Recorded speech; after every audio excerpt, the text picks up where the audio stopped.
Hey everyone, and welcome to episode 3 of the non-technical startup guide to bootstrapping an app.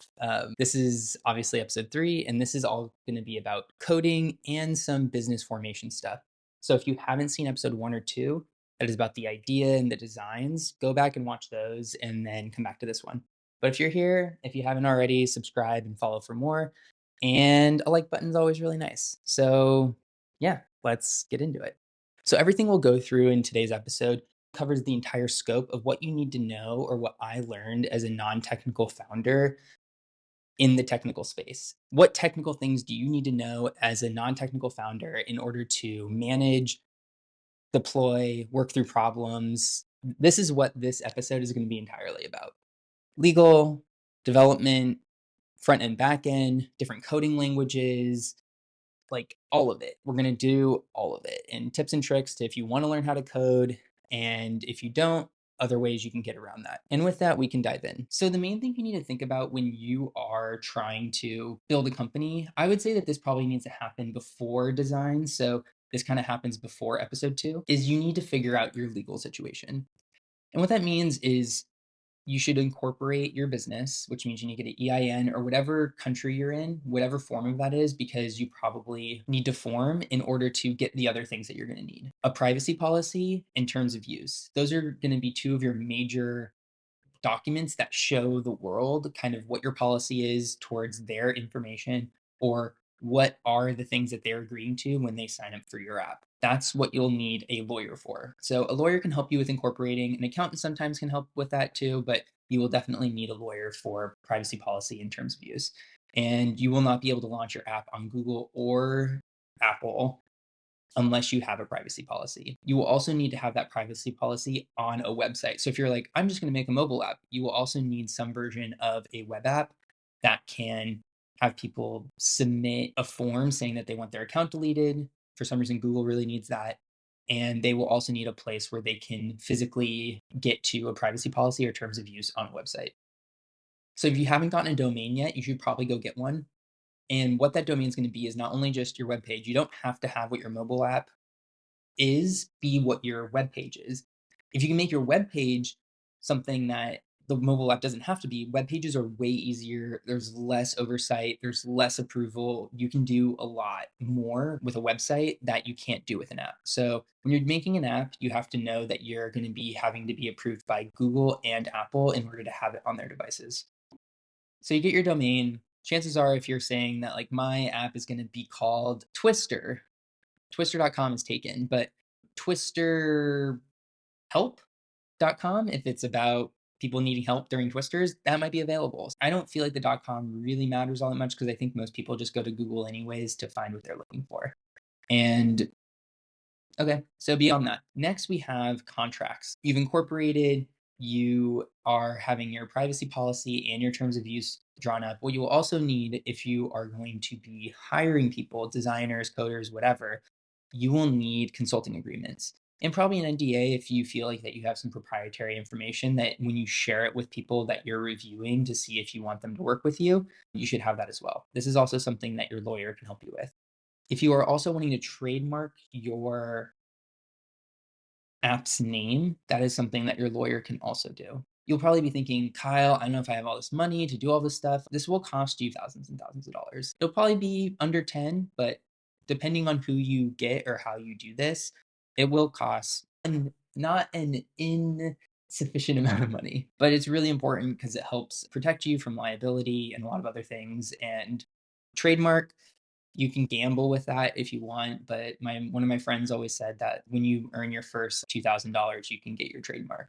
So some people do it that way, but I think if you're going to invest in it, you might as well get these things squared away so you don't really have to worry about it. The next thing you'll need is a bank account. The bank account will be where you fund an account that pays out your freelancers because you don't want to probably be doing that directly because you get way more tax benefits and you can be a more legit business, and you're also setting up the infrastructure for when your app starts making money to have that coming into that bank account. So I just have Chase because I wanted to make it easy, and I travel a lot, and so I went with convenience over what other people go for. There's other places that sometimes will give you 2% back for the cash that's in there. So it just depends on what you want. There's a lot of virtual banks, there's a lot of big legacy banks, but I think just pick whatever feels right to you. I like the credit cards at Chase also. Their business ink card is really cool and it like covers travel. And I think finding the right credit card also is really important. You don't want to be using your debit card and just like willy-nilly throwing out your account number of your bank account, because if that gets leaked, everything's gone and they can't really protect it.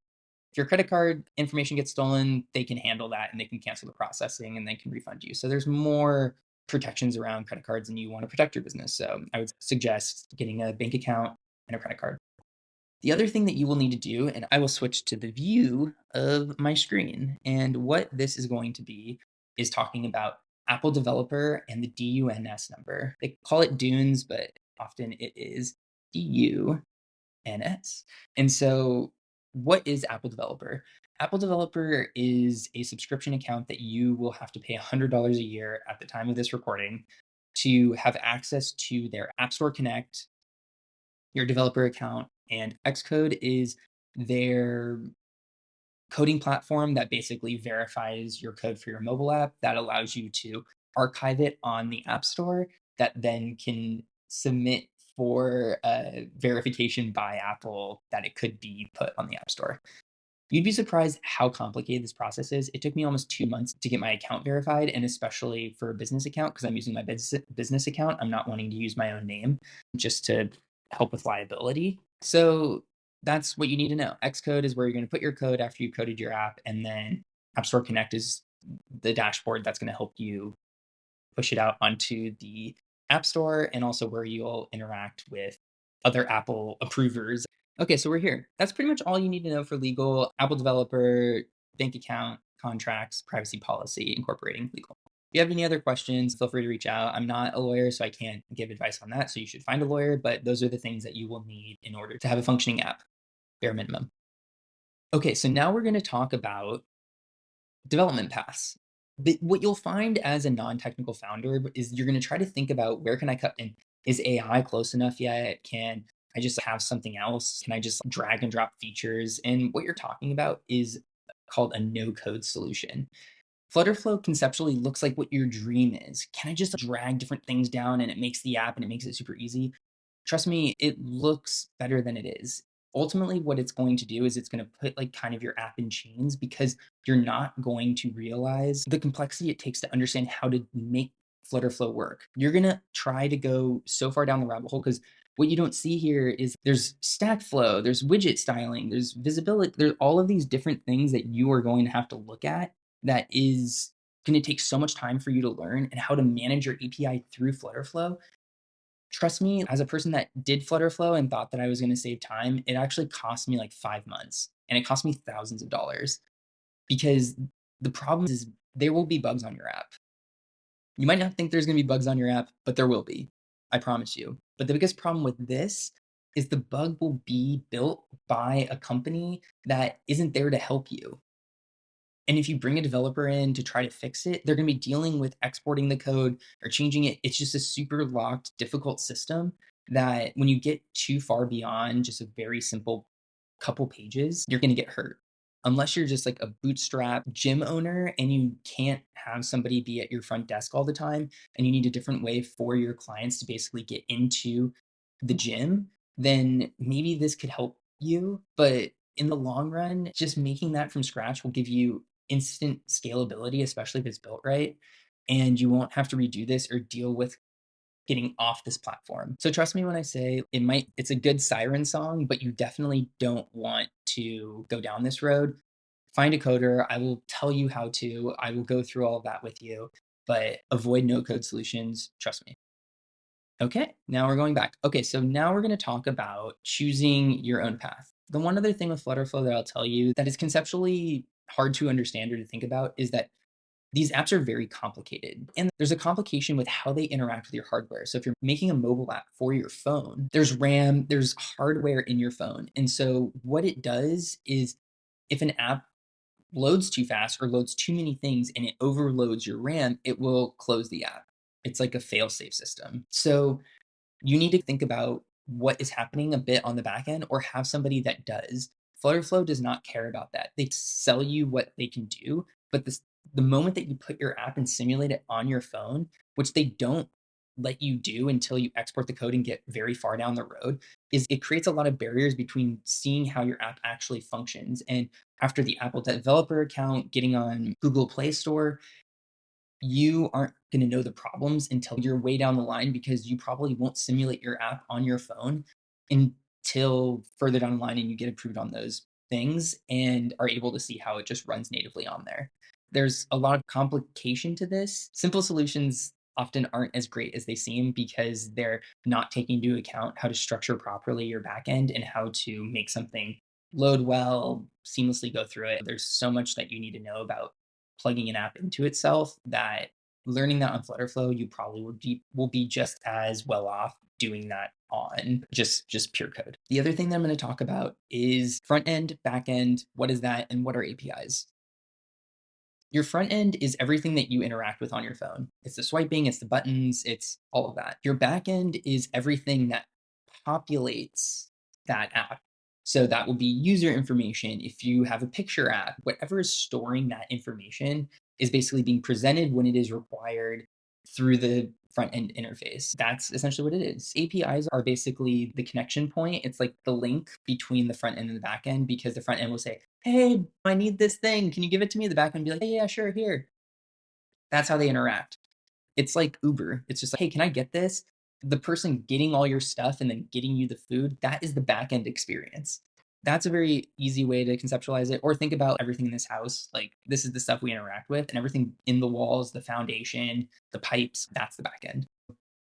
If you have more questions about it, like, obviously you can ask me and I'll try to find more metaphors for you, but that's a simple way of perceiving what back end, front end APIs are, if you didn't already.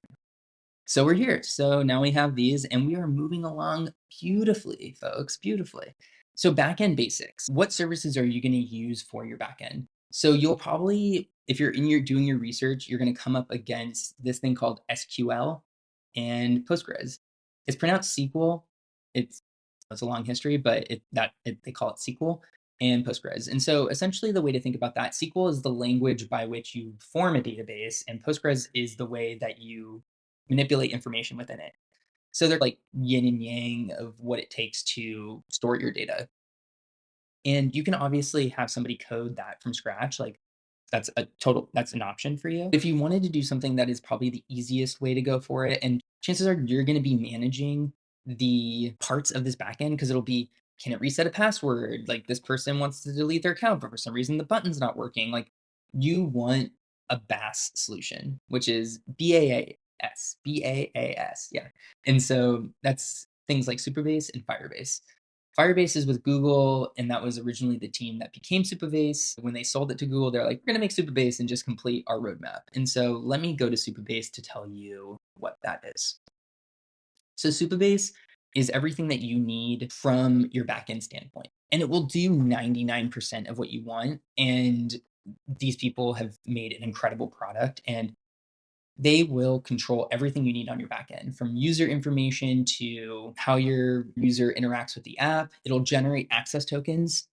What is an access token? So, an access token is basically the VIP pass that is given to you by a company when you sign up for something that allows you to get through the app. And so, when you're going through the app, it'll generate a unique 50-character password essentially for you, that you'll go through the app and it will pull that unique information, because it'll be like, this is a verified user. They have access to this information. They are who they say they are. Like, give them, I don't know, their Tinder matchups, or their, like, I don't know, their food recommendations. I have no idea. So that can basically all be handled in Supabase. It handles Postgres, it handles built-in auth, like, it has everything that you need, and it will handle password reset. Like, you think these things are so simple, like when you're just using a regular app, but like, truly it is a giant glacier. Everything that you're seeing is supported by such a giant infrastructure.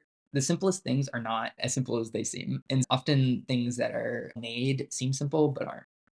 So as you can see here with this example, like, it's showing you what it would look like to have your user page and then what the various information is. Oh, this person's from this is their title, this is probably their access token, and then it's giving you the JSON file of how it presents. So what this does is it just streamlines a bunch of stuff for you. And it's honestly so affordable. Like 50,000 monthly active users you can have on a free plan, which is absurd. And then it scales as you do. And obviously, if you become like a big deal, you'll have the means at that point to take your database off and host it on Cloudflare, AWS, or some other like just more bare bones system, or something that's more like kind of legacy that might be cheaper than this, because I think these guys are using AWS. So what they're doing is they're putting like a nice wrapper around it to make your life easier, which AWS, if you will ever interact with it, is not interested in making your life easier. Yeah. So that's what that is. Oh, this is interesting and probably important to talk about. So what this is here is Swagger, and definitely has more swagger than what the alternative is. This is called an open API, not open AI, an open API. APIs are, like I said, it's the connections between your backend and your front end. What you'll see here is that this is something that your backend person can make. And what you see with the dashes here is that they'll attach your domain to it. And this is how your APIs will work. Essentially, what you're not seeing here is it's like google.com/pet/pet ID. What these are APIs, and these will plug into the various pages that you have in order to draw on that information. So it's like saying, find a pet. How you interact with this, I'll just do a quick overview, is they're obviously asking for an API key. I'm not going to put that in, but often what you'll get from your updated personal open API through Swagger is it'll be a access token. So basically you can generate your access token and just like input the value in here and then authorize it. And then all these links will operate as if you're operating on the app. So you could go into here and you could say, like, what's the ID of pet one? And then it will say it's an error because I don't know what their ID system is, but it could be, yeah, lost again. Chances are it's because I don't have the API. And this is also what your APIs will be returned as. It'll be information that can be interacted with and plugged into your app. And so obviously it says ID 0 category, all these things named doggy, string, all of this stuff, like a string and a number. A string is just a set of words and it will populate itself. And a number is a number. This will be your JSON. Essentially, all you need to know is that this is just the format it comes in so that it can populate prettily into your front end. As you build your app, you'll need a lot of different APIs. I'll just talk about OmList, my movie recommendation app. I needed release dates, ratings, actors, movie titles, breakdowns, cast, popular movies, lists to be generated for the user, recommendations. Like that all had to be coming from separate APIs. That's basically how all of this works, but we'll move on. Okay, so now we're done with our backend. Also, with languages, your backend will likely be either coded in Python or TypeScript. My stuff is coded in TypeScript because my backend developer loves TypeScript, and so I let him code it there. That's pretty much it. So now we will move to front-end development. Front-end development for a web app, you will use either Flutter or React Native. People will laugh that I put Flutter first, but I actually really like Flutter because it creates a fully formed app on a code level, whereas React Native basically builds from what was meant for a website through React. So there's React and then there's React Native. React was to build a website. It was a code that was built off of JavaScript, and JavaScript is built off of like C++. And there's like all of these pyramids of these languages where like C is essentially the most basic language that just communicates with hardware. That's all like ones and zeros. That's binary. And then they kept creating these layers on top of it that were leveraging it. And so most people won't even know how to code in C. They're just coding in languages that are available now. It's kind of like English. Like, where did English come from? Because like everywhere in the world basically says no for the same word no. So it's like it's probably not unheard of that a more original language before all of these was saying some version of no or nigh or me that just meant no. And so in our brains, we just understand no on a fundamental level, and that is across almost every society. So languages are like that, and coding languages are no different. But yeah, so you if you wanted to build a website, you'll likely use like Next.js or React. And for mobile apps, you'll use Flutter or React Native. And honestly, there's not a bad solution. It's whatever the coder that you really attached to and you want to work with, like chances are whatever they pick is best. Also, a web app is a website. A mobile app is a mobile app. A website is essentially the same thing as a web app. So, yeah. So now we're going to go deeper into this journey and talk about if you want to learn how to code. I think that obviously this is titled as the non-technical startup guide to bootstrapping an app, but there's actually a lot of merit to learning how to code. And you might not be at the level that you want to be, but starting somewhere and honestly having a product that you're really passionate about is most the game. There's a lot of developers that don't know what to build. And if you are passionate enough to figure out, I'm going to make this database in Supabase, and then I'm going to start coding this on the front end. I'm going to make just like a very simple CSS JavaScript website, or I'm going to learn how to do this with React. Whatever it is, like that passion will get you so far because you'll be solving problems that will be presented to you. If you want something that's more of a course that will take you through things, I really recommend Code Academy. So Code Academy is just a giant, essentially like technical academy. I actually did my full stack course on this other thing called Free Code Camp, but I actually think that this is really worth the money. I think it's way more simple. I think the examples are better. I think its explanations are a lot more in depth. And you can do this to a certain extent. Like my friend recommended me this and because she worked there and I got 7%. I was like, yeah, this is way better than what I did. But I'd already gotten a certificate for the other thing. And I was already at a point where I was repeating the same thing I'd already figured out. So yeah, so I recommend this if you really feel like that you're just so lost and you just want some like very basic fundamental stuff. This is a great thing to go through. You can probably accomplish it in a couple days if you're really on it, but likely it'll take you a couple weeks to a month. Yeah. The next thing we're going to be talking about is Factorio. What is Factorio? I'm glad you asked. So, Factorio is this. Doesn't this look so fun?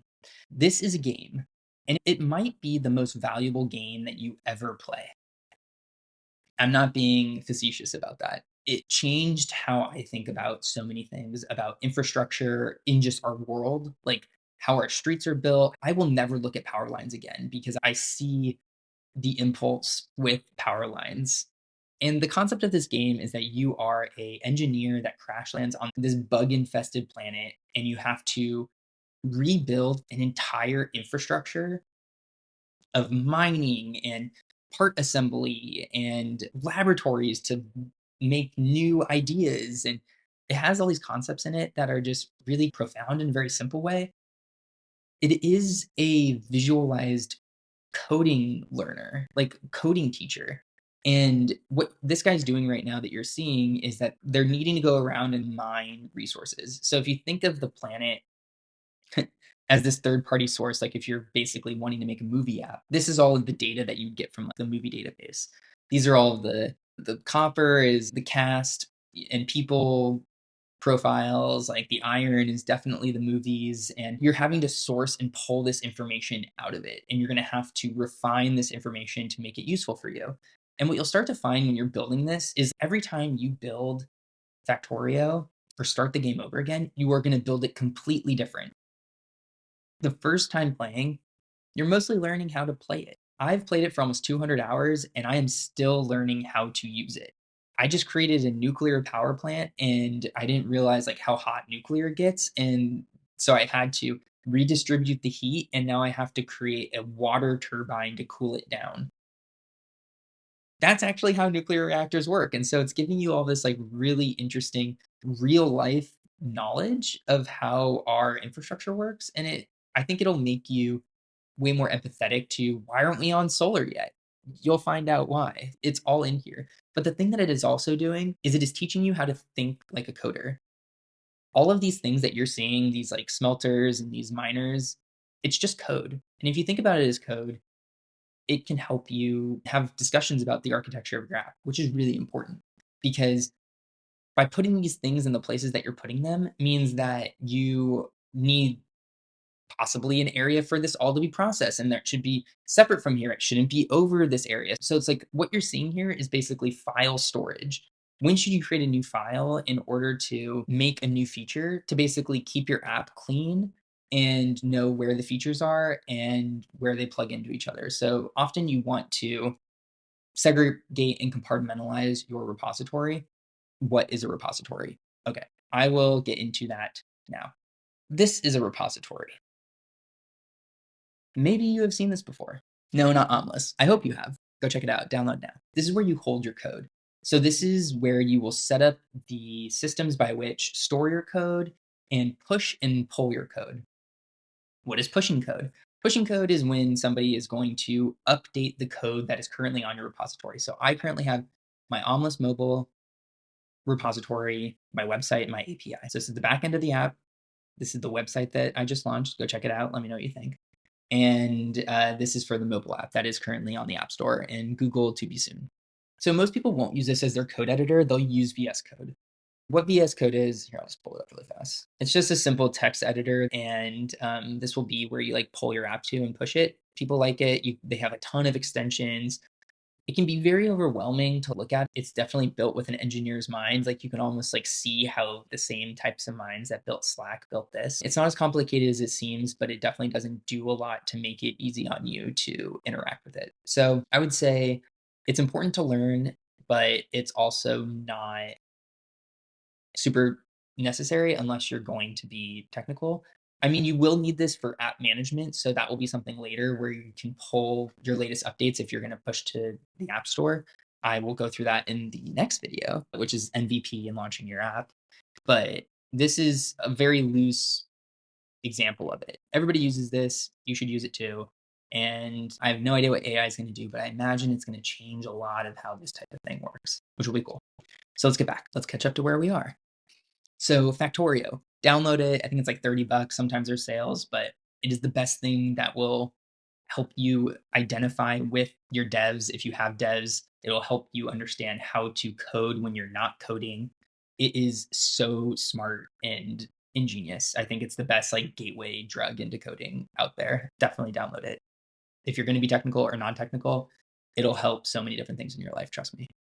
Okay, so now we're into the part that I think a lot of you will be wondering about, building your team. Hiring technical people and being non-technical might seem like a very difficult challenge, and it isn't. The more you do it, the more you'll find better ways to hire people because you will have more information. You'll know what to talk about. You'll go through the problems that you've had with your app, and you will know how to communicate that to the person you're potentially hiring. Should you hire a full stack dev? What is full stack? Full stack means that they will handle everything for you from database creation to front end to anything. They will basically say, I will make this app for you. And you don't have to worry about anything else. I think that's what you should do. And here's why. I was at a point where I was trying to figure out how to build my app, and I had to make a lot of different choices. And there was different people. I found a great backend person and I wanted to move the backend forward, but I hadn't found a full stack person yet. And so I was like, I just want to have movement. And so I hired the backend person. And I'll talk a little bit more about how to hire for a backend person after this next part. What started to happen is that I added people to handle different parts. I hired a front end person just to write Flutter and write the app. And I had a backend person that was just TypeScript backend. And it got hard sometimes when the communication was trying to figure out what went wrong. Because a lot of people don't want to admit that what they coded broke. So immediately they'll just like point like this. The perks of having a full stack person is that you know that something they did happened, or they at least are the person that's going to have to fix it. And so it'll save you so much time exhuming your app or your backend or your front end code of what went wrong. Why is this image not populating on this page? That person will just take it and run. And so starting out, finding the person that can really communicate with you and walk you through what's happening is so important. I think a thing that's really hard to hire for people in general is people that can really communicate. And so I think that as a non-technical founder, it will be really important for you to like have somebody that can communicate with you and communicate clearly and explain very complex concepts or concepts that you're about to learn about in a way that you can learn and understand them. This is going to be your education, and this person's going to help you help them, but you need to have somebody that's going to speak kind of the same language as you. That doesn't mean you can't hire somebody that's like German that speaks English or whatever, but like your communication is going to be actually the code between the two of you that makes your app work. And it's going to be also important for being on the same page about what should happen. Because some people will say they're going to do something, and if they are dealing with somebody that's non-technical that's never going to check the code, then they might just make something that is a patch that actually doesn't do what you want it to do. Super, super important. Find the right person. It's like a marriage. You need to find somebody that you're willing to go through thick and thin with, because there's going to be a lot of challenges and a lot of unforeseen things that come up with this app. Don't settle, keep going, and find that. The other thing that is a perk of finding a full stack dev is that chances are they're going to have portfolio items. In their portfolio, they'll say, I built this music app, I built this e-commerce store, I built this whatever.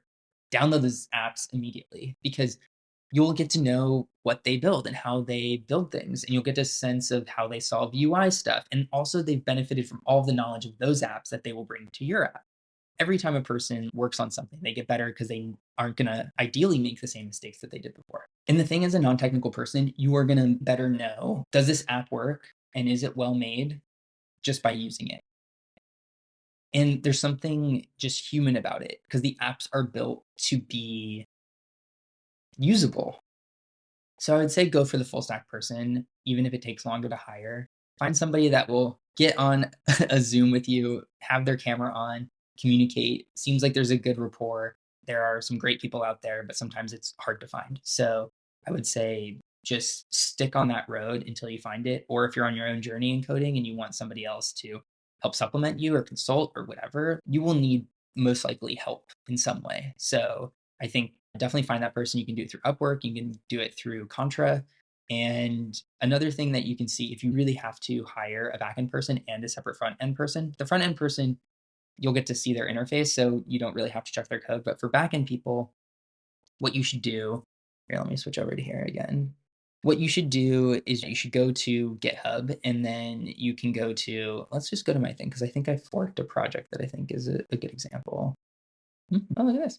Okay, so on Lighthouse, it's essentially just a website scanner to basically decide what is optimized on your website for SEO.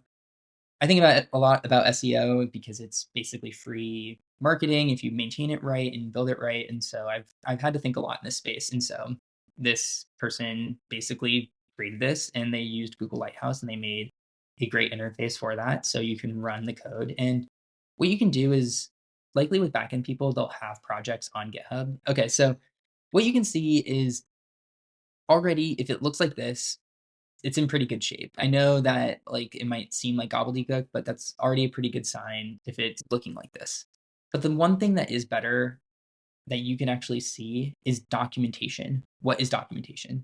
Documentation of an app is basically the backend coder explaining in chunks what each part of their code does. It's super good to have that, because other people might come into it and need to fix it at some point, and they need to know how to navigate it, because people often say it is easier to write code than read code. And most people just want to like copy and paste their own thing because it's their own mental model. Code is just a mental model. Just like the white chair test. Everybody will draw a white chair very differently. There's no difference with coding. It is simply a thought process. It is logic saying that this information goes here and this goes here, just like Factorio. There is not one Factorio campaign that I think has been the exact same. I heavily doubt it, because there's just too many aspects to it. Sometimes a lot of coders will feel very inclined just to start from scratch. It's probably important to build good code, and most people, when they recognize good code, they won't encourage that. And so it's good to have people that aren't going to throw your thing out completely from scratch. If it's like a really big app and you've already built it for months, and it's important, but then you need to also weigh it for yourself. What is the sunken cost of using something that this person that I'm now trusting now is saying is not good? And so if you're having to separate the roles, a good way to figure out if your backend person will be good is reading their documentation. And if going through their documentation, you can understand how they've made these various like widgets or apps or these projects like on Lighthouse, and you can read this and understand how to do it and run it, then that is a really good sign, because that means they can communicate their process and they have a sense of thoroughness that will benefit you in your project. All right, we're going. We're going. Okay, portfolios, hiring, get those apps downloaded, full stack dev, search until you find them. Trust me, they're out there. Eastern Europe has some really great coders, but honestly, there's great coders everywhere in the world.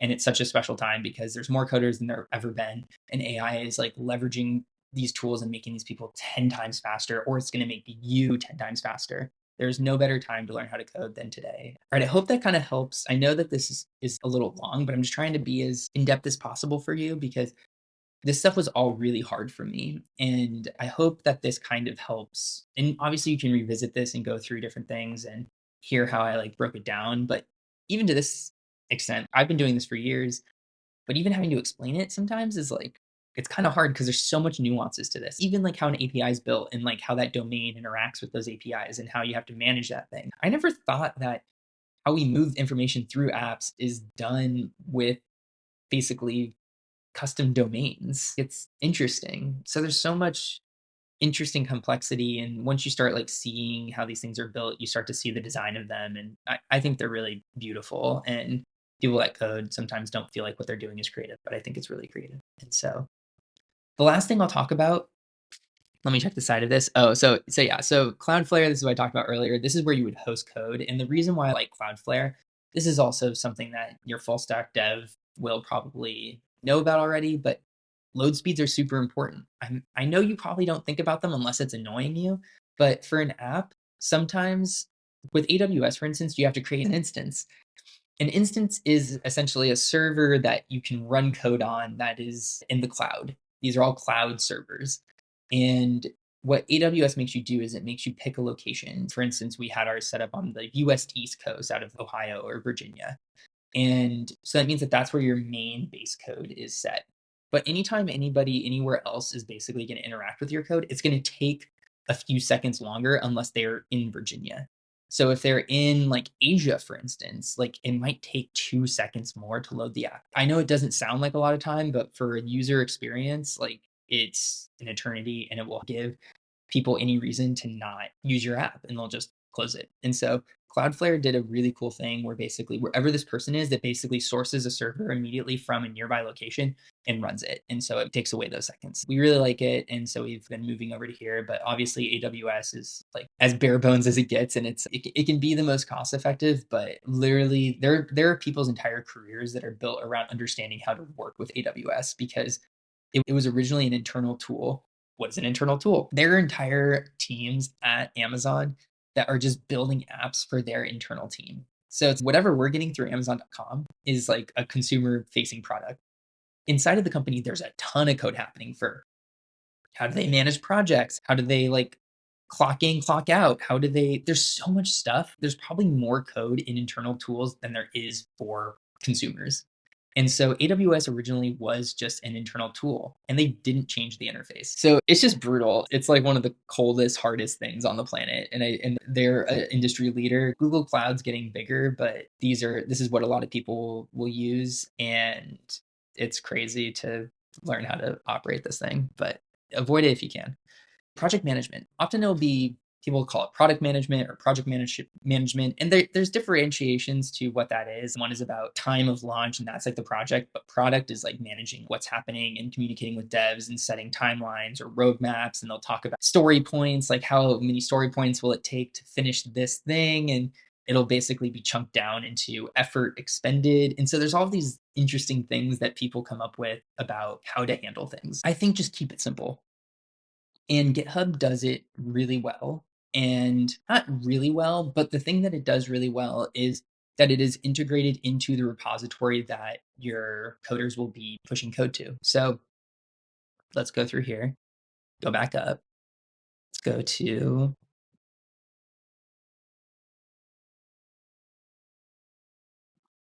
this. So they'll say projects, and that's what they call them, but it's essentially a Trello board. If you've ever used Trello, I'm sure you've heard of Notion. Notion also does this, but the thing that's really unique and special about this is a little sneak peek into like user requests. Obviously, FE is for front end, BE is back end user requests, and you can like filter what it is based off of who should be looking at it. Yeah. So this is essentially what the board is. And obviously, like I did ideas for the future, OMI, which is like the little circle in Omless, like maybe it changes based off of different things. And then other people like are requesting things. And every time I hear it, I write down documentation inside of it. And then the more times I hear it, I add another ticker to it. So it can prioritize what we should do. I'll talk way more about this, but this is how you can set up pause, like because it's waiting for somebody else to do it. So like our front end currently is waiting for the back end to create some stuff. And this is the backlog where basically I haven't activated this project yet, but it's something we'll do at some point. Project, I mean, this feature of the app, I just was like, it's not super essential right now because I think it's just about building users at the moment. So that's in backlog. And whenever one of the devs is working on it, they'll move it into in progress. And then when they're done, they'll flip it over to done. And then we'll talk about whether it's a bug or whatever. I'll verify it and then I'll move it into archive, or I'll move it back to saying, actually, it wasn't fixed, and I'll move it back to do. So that's the process for managing your app and your coders. So another thing that I will encourage or advise or give advice on is when you hire a coder, I think it'd be really important to scope it as a fixed rate. After you've gone through like episode 1 and coming up with the idea, knowing what you want your app to be, and then episode 2 with designing the app and figuring out what do you want your wireframes to be, because that's going to be the thing you give this dev. I think it's really important, like I said in episode 2, figure out what your MVP is and lock it there, because then you could say, hey, I need you to make this. And say, I want this as a fixed rate project. Because what the fixed rate project will do for you on your end is it'll give you peace of mind of what it actually costs, because you don't know. And there's things that come in all the time. And chances are, like, if this person is really good, they'll probably put in some buffer time. But the price should be something that you're aware of up front. Because if you just did hourly, things could get really blown out of proportion. And you started with somebody that literally is going to just take up a lot of time and you won't finish the app. So super important, fixed rate for that first chunk of work. Do it for the whole work. And in your contract, say this is for the entire development of the app based off of the wireframes, the back end, and all that. And so state out the statement of work in that contract you're going to have your lawyer make, and then figure out what the fixed rate is. I do 50% up front. And so you could say, to make this gym membership app, you're going to do it for $4,000, let's say, front end, back end.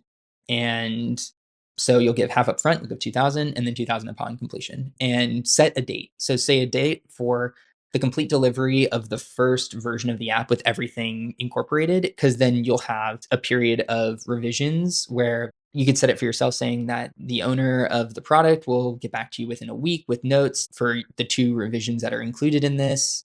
So that's what I would do. Some people then want to move to an hourly rate. I think that's actually not a bad thing after they've completely finished the app. But when they're doing that app, you need to go through every little piece of that, because there's things that come up and then they do it later and it's outside the scope and you already paid it off. Do the most that you can to get as much done as possible within the scope of that work. And because they're obligated to fixing it and making it work, get the wireframes, say what you want the functions to be, and then get a quote from that. And obviously you can negotiate, you can figure whatever out, but it shouldn't be a shock to you halfway through when you realize that you won't be able to finish it. So create a situation where you're going to succeed. And what I would also do during that time is, during the fixed rate project, when they are working on it, you can ask them to have a time tracker, toggle log, based off of what they're doing within the app, because it'll give you a real good breakdown of how much time it takes to build that thing. And so that would be my advice. That is all of my managing technical coding things for non-technical people. I hope it was helpful. If you have any questions, please leave comments. Again, follow and subscribe for more. The next video will talk about, what do you do when you finally have the product? And how do you get onto the store, and what do you have to think about? And yeah, thanks for watching. I hope this was helpful, and I'll see you in the next one.